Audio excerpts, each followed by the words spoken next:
Hi guys, welcome back to another video of Commerce Wizard. So guys, आप क्या कर रहे हो? आई होप सही होंगे, आप घर में होंगे, सुरक्षित होंगे, पढ़ाई कर रहे होंगे। ये बहुत भारी समय आपके लिए कोरोना चल रहा है, पर तो भी आपको हार नहीं माननी, क्योंकि कोशिश करने वालों की हार नहीं होती। ठीक है, तो आज अपन पढ़ने वाले हैं बैलेंस शीट, और उससे पहले अपन पढ़ेंगे कुछ छोटे मोटे डिफरेंसेस जो आ सकते हैं आपके टर्म 2 में, क्योंकि टर्म 2 में तो आपके टर्म 1 में तो आपके एमसीक्यू आएंगे। ठीक है, और टर्म 2 में अगर सिचुएशन उस समय काबू में रहती है तो आपका थ्योरेटिकल पेपर बनेगा।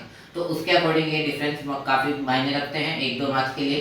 ठीक है, क्योंकि 99 आएंगे, 90 आएंगे तो आपको खुद को भी बुरा लगा, मुझे बुरा लगा कि मैं अपने ब्रदर सिस्टर्स को अच्छे से नहीं पढ़ा पाया। ठीक है, तो सबसे पहले अपन उसके दो डिफरेंसेस देखेंगे, उसके बाद अपन पढ़ेंगे कि बैलेंस शीट क्या होती है, कैसे बनती है, कैसे आइटम्स इसमें अपन अरेंज करते हैं। ठीक है, तो without wasting any time let's begin the video.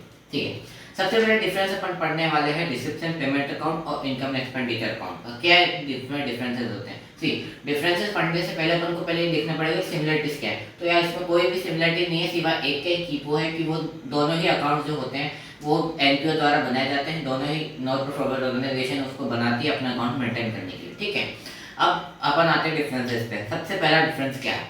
सबसे पहला डिफरेंस है कि सिमिलरिटी, कि वो किस से सिमिलर होते हैं, किससे वो मैच होते हैं दोनों। ठीक है, तो रिसिप्ट एंड पेमेंट अकाउंट अपना कैश बुक की तरह होती है, उसकी एक समरी होती है जहाँ पे अपन क्रोनोलॉजिकल ऑर्डर में नहीं लिखते, अपन एज अ समरी फॉर्म में लिख देते हैं सारे आइटम। ठीक है, और इनकम एक्सपेंडिचर का उनकी बात करें तो वो होता है आपका प्रॉफिट एंड लॉस अकाउंट, जैसा आपने यहाँ से पढ़ा था प्रॉफिट एंड लॉस अकाउंट, कि इधर अपन सारी चीजें लिखते थे और इधर भी अपन एक्सपेंसेस, तो ये सारी चीजें अपने पढ़ी थी। ठीक है, फिर सेकंड आता है नेचर ऑफ अकाउंट। क्या नेचर है आपको पता होगा, तीनों की 3 नेचर होता है अकाउंट के, रियल, पर्सनल, रियल, नॉमिनल। तो रिसिप्ट एंड पेमेंट अकाउंट का होता है real account and income expenditure का होता है नॉमिनल। ठीक है, और याद करने का क्या तरीका है? रिसिप्ट एंड पेमेंट अकाउंट आर से चालू होता है, तो आर फॉर रियल अकाउंट और बाकी जो बच गया वो नॉमिनल। ठीक है, फिर अब बात करो वो याद, जब अपन ने पढ़ा था कि इनको बनाते हुए कौन कौन सी चीजें याद रखनी पड़ती हैं, तो मैंने क्या बताया था कि जब आप रिसिप्ट एंड पेमेंट अकाउंट बनाते हो तो वहाँ पर आपको ये नहीं देखते कि कैसे नेचर ऑफ आइटम रिकॉर्ड होंगे, वेदर इज कैपिटल नेचर और रेवेन्यू नेचर। तो कोई की भी नेचर का भले वो आइटम क्यों ना हो, वो वहाँ पर रिकॉर्ड होगा। ठीक है, और receipt and payment income expenditure की बात करें तो वहाँ पर सिर्फ और सिर्फ रेवेन्यू नेचर के होंगे। फिर रिमेनिंग बैलेंसेस कहाँ जाएंगे भैया? तो रिमेनिंग बैलेंसेस अपन ट्रांसफर करेंगे बैलेंस शीट में, या फिर अपने ओपनिंग बैलेंसेस की है क्लोजिंग में, तो अपन वहाँ ट्रांसफर कर देंगे। ठीक है, अब चौथी डिफरेंस अपन ने उसी समय एक और बात पढ़ी थी कि कैश एंड नॉन कैश। ठीक है, डिफरेंट पेमेंट अकाउंट में सिर्फ और सिर्फ कैश एक्सपेंसेस आएंगे,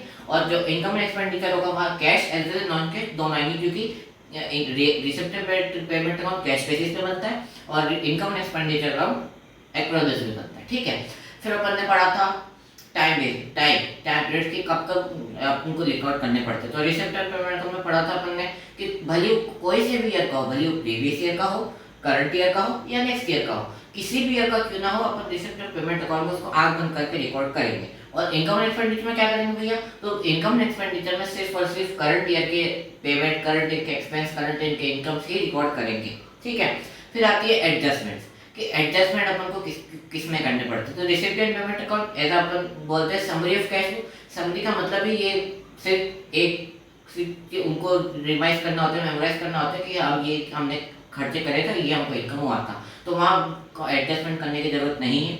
पर अगर इनकम एक्सपेंडिचर की बात करें तो वहाँ सारे एडजस्टमेंट होंगे। जैसे फॉर एग्जाम्पल सब्सक्रिप्शन के होते हैं, मोस्ट इंपॉर्टेंट अकाउंट भी बनाएंगे अपन उसका, कि सब्सक्रिप्शन आउटस्टैंडिंग कितना था, अपन को पहले से कितना मिल गया। तो ये सारी चीजें एडजस्टमेंट जितने भी अपन करेंगे वो कहाँ पे करेंगे? वो करेंगे इनकम एक्सपेंडिचर में। ठीक है, और बैलेंस शीट की बात करें तो balance sheet receipt payment account बनेंगे तो अपन को बैलेंस शीट बनाने की जरूरत नहीं। क्वेश्चन में सपोज आ जाता है कि आपको रिसिप्ट पेमेंट अकाउंट बनाना है, तो वहाँ बैलेंस शीट बनाने की जरूरत नहीं है। बट अगर आ जाए इनकम एक्सपेंडिचर बना तो वहाँ अपन को बैलेंस शीट बनानी पड़ेगी। क्यों भैया? वो इसलिए क्योंकि जितने भी रेवेन्यू नेचर है वो तो सब आ जाएंगे इनकम एक्सपेंडिचर, फिर बाकी कैपिटल बैलेंसेस कहाँ जाएंगे? वो तो वही जाएंगे ना बैलेंस शीट में। ठीक है, तो ये कुछ डिफरेंसेस होते हैं income expenditure, revenue, receipt and payment account में। अब अपन पढ़ेंगे balance sheet, the most important one. Balance sheet आपने 11th क्लास में पढ़ी थी। ठीक है, अरे सर हम कहाँ पढ़ा, हमारे मारू पता करूँगा बट पार्क जाऊँगा नहीं। ठीक है, तो ये अपन ने पहले अपन पढ़ते हैं सिंपल बैलेंस शीट, अपन 11th क्लास में पढ़ी थी। बैलेंस शीट एज एट 31 मार्च 2021, जो भी आपको लिखना हो क्वेश्चन के अकॉर्डिंग। अब अपन पढ़ते हैं एसेट साइड से चालू करते हैं कि कहाँ चीजें अपन क्यों लिखते हैं। ठीक है, ये नॉर्मल बैलेंस शीट है, ये 11th क्लास की बैलेंस शीट है। अभी अपन 12th क्लास में और 11th क्लास में क्या फर्क है वो भी देखेंगे। ठीक है, cash in hand cash at bank, bill receivable, ये सारे मैंने आइटम्स लिख दिए। अब सी, अपने 11th क्लास में ये भी पढ़ा था कि अपन एसेट्स को कैसे लिखते हैं, करंट एसेट और नॉन करंट एसेट, तो कैसे रिकॉग्नाइज होते हैं, वो ऐसे होंगे कि कैश इन हैंड मतलब कितना पैसा आपके इन हैंड में, मेरे पास जैसे 100 रुपए का नोट पड़ा है तो वो अपने हैंड में, और जैसे मेरे बैंक अकाउंट में पड़े वो 5000 रुपीज, तो वो कैश इन बैंक है। तो जितनी जल्दी, ठीक है, अब अपन पढ़ेंगे एसेट्स की। अपन आपने पढ़ा था कि जितने भी कैश इन हैंड है, ठीक है, कैश इन हैंड मेरे पास 100 रुपीज पड़े हुए इन हैंड मेरे घर पे पड़े हुए, अब मेरे बैंक अकाउंट में पड़ेंगे 5000 रुपीज, तो कैश इन बैंक 5000 और जो 100 रुपये कैश इन हैंड, तो जितना समय जितना टाइम उसको एसेट्स को कैश में बदलने में लगता है उतना अपन नीचे लेंगे। For example cash in hand है, कैश इन हैंड सीधा कैश फॉर्म में होता है, इसलिए अपन उसको सबसे टॉप पे लिखते हैं। और अगर अपन देखें फिक्स्ड एसेट, फिक्स्ड एसेट जैसे कार, तो कार बहुत ईयर अपन 10 to 15 ईयर्स की जैसे उसकी लाइफ स्पेन होती है, तो अपन उसको नीचे क्यों लिखेंगे, क्योंकि उसकी लाइफ स्पेन बहुत ज़्यादा होती है, बहुत टाइम, ज़्यादा टाइम ड्यूरेशन लगता है उसको कैश में कन्वर्ट होने में। आप 10-15 ईयर्स आप मिनिमम वो कार चलाओगे, उसके बाद में आप बेचोगे तब आपके पास कैश आएगा, तो उसको कैश में कन्वर्ट होने में सबसे ज़्यादा टाइम लगता है, इसलिए अपन उसको नीचे लिखते हैं। आपने पढ़ा होगा, एक बार मैं आपको कॉन्सेप्ट रिकग्नाइज करवा दूँ, जैसे अपन बैलेंस शीट बाद में और करेंगे। फिर थर्ड पे आता है बिल रिसीवेबल। क्या होता है बिल रिसीवेबल, जो ट्रेडिंग के लिए आपको काम आते हैं कि हाँ ये हमको पेमेंट मिलना बाकी है, तो आप रखोगे बिल रिसीवेबल। जैसे मैंने आपको उतार दिया 500 रुपीज का एक सामान, तो मैं रखूँगा बिल रिसीवेबल, क्योंकि मेरे को 2 या 3 महीने के ड्यूरेशन के अंदर वो पैसा वापस मिलना है, तो वो इसका अपन नीचे लिखा। ऐसी सारी चीजें, accrued income, closing stock, current asset, तो सारे इससे नीचे इसलिए आएंगे। ये जितने भी नीचे मैंने एसेट लिखे, गुडविल हुआ, तो ये सब एसेट अपन ने नीचे क्यों लिखे, क्या कॉन्सेप्ट है इसका, ये कॉन्सेप्ट है कि जितना टाइम ड्यूरेशन उसको लगेगा कैश में कन्वर्ट होने में, उतना अपन उसको नीचे लिखेंगे, और जितना वो कम टाइम कैश में कन्वर्ट होने में लिखेगा उसको अपन सबसे ऊपर लिखेंगे। आई होप आपको समझ में आ गया हो, ठीक है। अब लायबिलिटीज में साइड, वहाँ पे भी यही कहानी है। यहाँ पे क्या कहानी होगी कि कितना जल्दी आप उस लोन को पेमेंट करते हो। For example bank overdraft, bank overdraft क्या होगा, वही 1 महीने का ड्यूरेशन रहेगा, आपने ज़्यादा विड्रॉ कर लिया तो आप उसको पे कर दो 1 महीने के अंदर। बिल्स पेबल, ये भी वही बिल रिसीवेबल का, आपको मैंने जैसे 500 रुपये का दिया तो आपके लिए बिल्स पेबल हो गया, तो आप मुझे 3 महीने बाद वो पैसे दोगे तो आपके लिए बिल्स पेबल, तो वो 3 महीने आउटस्टैंडिंग एक्सपेंस। तो ये सारी चीज़ें जो है, अब बैंक ओवरड्राफ्ट सबसे कम ड्यूरेशन लगता है इसको लायबिलिटीज को पेमेंट करने में, ठीक है। लायबिलिटीज में अपन क्या लिखेंगे कि कितना कम समय या जितना ज़्यादा समय उसको लग रहा है पेमेंट करने में, कितना समय उसको उसके जो लोन की वो है उसको कितना कम समय लग रहा है भरने में, ठीक है। तो ये सारी चीजें। अब सी, आगे बढ़ने से पहले मैं आपको 4 बहुत इंपॉर्टेंट कॉन्सेप्ट बताना चाहूंगा। वो क्या, एक ये accrued incomes, prepaid expenses, outstanding expenses and other income, ठीक है। क्या चीजें होती है, अपने 11th क्लास में पढ़ा था। प्रीपेड एक्सपेंसेस क्या होते हैं, समय से पहले ही पे कर दिए, जैसे मेरे को पे करना है 100 रुपीज़ का रेंट पे करना है, मेरे को हाउस रेंट है मेरा, तो जून में पे करना था, पर मैंने मई में, जो मई का मैंने पे किया उसमें मैंने जून का भी एक्स्ट्रा एडवांस में दे दिया, तो वो आपके लिए प्रीपेड एक्सपेंस है, इसलिए वो असेट्स में आता है। एक्सपेंस मतलब ये मत समझ जाना कि ये हमारा खर्चा है, ये हमारे लिए लायबिलिटी नहीं। प्रीपेड एक्सपेंसेस का मतलब होता है आपने समय से पहले ही, आप कितना भी अमाउंट था तो आपने वो पहले ही पे कर दिया, तो आपके प्रीपेड बन जाएंगे, ठीक है। एक्रूड क्या था, एक्रूड भी सेम वैसा ही है। कोई भी इनकम मुझे रिसीव होगी, जैसे मुझे 1000 रुपीज़ रिसीव होने, तो मुझे रिसीव होने थे मई में, लेकिन वो हुए नहीं। अब वो कब होंगे, जून में होंगे, तो वो मेरे लिए एक्रूड इनकम रहेगा कि ये रिसीव मेरी होनी बाकी है। रिसीव हुई नहीं है, एक्चुअल में रिसीव नहीं हुई, बट रिसीव होनी बाकी है, इसलिए इसको अपन बोलते हैं एक्रूड इनकम, ठीक है। आपको समझ में आ गया, कुछ नहीं है तो प्लीज कमेंट सेक्शन पूछेगा। फिर आउटस्टैंडिंग, आउटस्टैंडिंग क्या होता है, मुझे पे करना था जैसे सैलरी अपने एम्प्लॉयज को, तो मैंने मई के महीने में मैंने सैलरी पे नहीं करी, अब उसको मैंने जून में कर दी, तो वो जो जितनी भी सैलरी पे करूँगा, से 5000 सैलरी है, तो जो सैलरी है ना 5000, वो मेरे आउटस्टैंडिंग हुई, क्योंकि ये खर्चा मेरा था तो पिछले महीने का, लेकिन पे मैंने इस महीने में कर रहा हूँ, तो वो मेरे आउटस्टैंडिंग का खर्चा है, ठीक है। अनअर्न इनकम, अनअर्न इनकम क्या होती है, समय से पहले रिसीव हो जाती है। जैसे मेरे को रिसीव होने चाहिए थे मई में 500 रुपये रिसीव होने चाहिए थे, मुझे अप्रैल में ही रिसीव हो गई, मुझे अप्रैल मार्च कोई भी महीना बोल सकते हो, उससे पहले ड्यूरेशन है, तो मुझे वो इनकम पहले ही रिसीव हो गई। सैलरी मुझे मिलनी थी मई के लिए, पर वो मेरे को अप्रैल में ही मिल गई उसकी सैलरी के साथ में। तो ये अनअर्न, ये 4 कॉन्सेप्ट आपको आगे काम आएंगे, इसलिए मैंने आपको पढ़ाया। सबसे ज़्यादा काम आएगा आउटस्टैंडिंग और अनअर्न इनकम, ये दोनों आपके काम आएंगे, याद रखना, ठीक है। इसके कॉन्सेप्ट काम आते हैं, ठीक है। अब सी, एक 2 इंपॉर्टेंट क्वेश्चन यहाँ ये बनते हैं, कॉन्सेप्ट बनते हैं, मैं आपको बताऊं कि सर ये अपन को ऐसा पता है कि बैलेंस शीट जो होती है वो financial position of the business show करती है, पर वो क्यों करती है, कभी सोचा है आपने कि क्यों करती है? बस हमने पढ़ लिया financial position of business, but क्यों ऐसा होता क्यों है?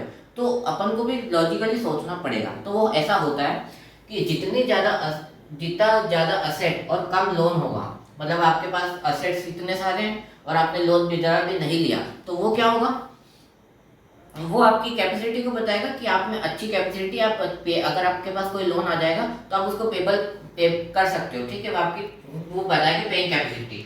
तो ये फाइनेंशियल पोजीशन इसलिए बताती है कि आपकी पोजीशन क्या है, आप क्या उसको अपने लोन को पे करने में सक्षम हो या नहीं हो, तो ये बताती है आपकी बैलेंस शीट, इसलिए इसको बोला जाता है financial position of the business show करती है, ठीक है। एक लास्ट क्वेश्चन ये बनता है कि why the balance sheet of the total is equal, कि क्यों टोटल इक्वल होती है हमेशा बैलेंस शीट की, क्योंकि जितना असेट होगा उतना ही होगा, जैसे ये 50,000 है तो ये भी 50,000 होगा, तो ऐसा क्यों होता है, ये लास्ट क्वेश्चन एक और बनता है, ठीक है। और ये इसलिए होता है because of double entry system. Double entry मतलब जितना कोई भी ट्रांजेक्शन होगा, वो अगर 5,000 रुपीज सपोज कर लो 5,000, तो जितना डेबिट में होगा उतना ही क्रेडिट में भी होगा, तो डबल एंट्री सिस्टम। जैसे सपोज मैंने बोल दिया मैंने असेट परचेस किया 5,000 रुपीज का, मतलब क्रेडिट में परचेस किया, तो लोन यहाँ बढ़ जाएगा सम बी क्रेडिटेड 5,000 रुपीज, ठीक है, ये 5,000 रुपीज का लोन बढ़ जाएगा मेरे लिए।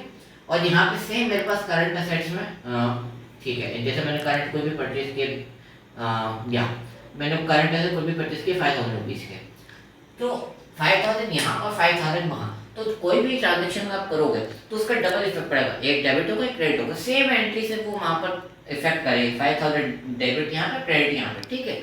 तो ये दोनों चीजें थी जो आपको याद रखनी चाहिए, कॉन्सेप्ट पे हमेशा फोकस करो, कॉन्सेप्ट फोकस नहीं करोगे ताकि समझ में नहीं आए, ठीक है। ओके, तो अपन ने दोनों बैलेंस शीट पढ़ ली, आपको वो दोनों कॉन्सेप्ट समझ में आ गए होंगे कि क्यों बैलेंस शीट की टोटल इक्वल होते हैं, क्यों ये फाइनेंशियल पोजीशन बताते हैं, ठीक है। अब पढ़ते हैं अपन डिफरेंस की तरफ, क्या डिफरेंस है 11th क्लास की बैलेंस शीट और 12th क्लास की बैलेंस शीट में।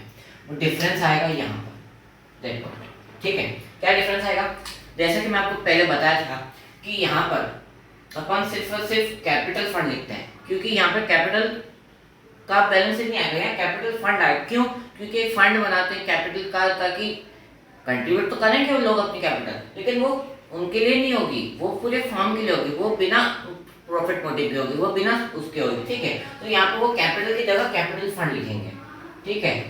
तो ये बात याद रखना, कैपिटल का होता था 11th क्लास में, कहाँ पे, प्रॉफिट सीकिंग एंटिटी में, और फंड का होगा एनपीओ में, नॉट फॉर प्रॉफिट ऑर्गेनाइजेशन, ठीक है। अब मैं ऐसे कर देता हूँ, लेट मी इरेज इट, ठीक है, या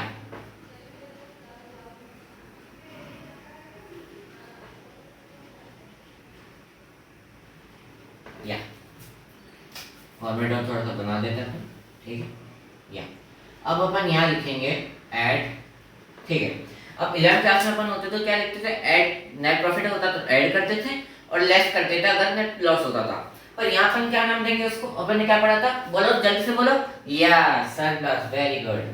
तो क्या करेंगे, सरप्लस होगा तो ऐड करेंगे, ऐड सरप्लस या सरप्लस या, और अगर लॉस को क्या नाम दिया था कि जब अगर एक्सपेंडिचर ज्यादा हो जाए इनकम साइड से, क्या नाम दिया था, बोलो बोलो जल्दी बोलो, या डेफिसिट, गुड, मतलब आप पढ़ तो रहे हो, है ना, ठीक है, सरप्लस डेफिसिट। अब नीचे कुछ भी ऐसा नहीं आएगा, जैसे ड्राइंग्स हुई या फिर आपने एडिशनल कैपिटल इंट्रोड्यूस की, तो वैसा कुछ नहीं आने वाला, क्यों, क्योंकि यहाँ पर लोग सिर्फ सोशल वेलफेयर के लिए काम करेंगे, प्रॉफिट मोटिव के लिए काम नहीं करेंगे, तो वो क्यों अपने लिए खुद के लिए ड्राइंग्स करेंगे या खुद अपने क्यों बिजनेस में वो करेंगे एडिशनल कैपिटल, तो यहाँ पर कुछ भी नहीं होता, ठीक है।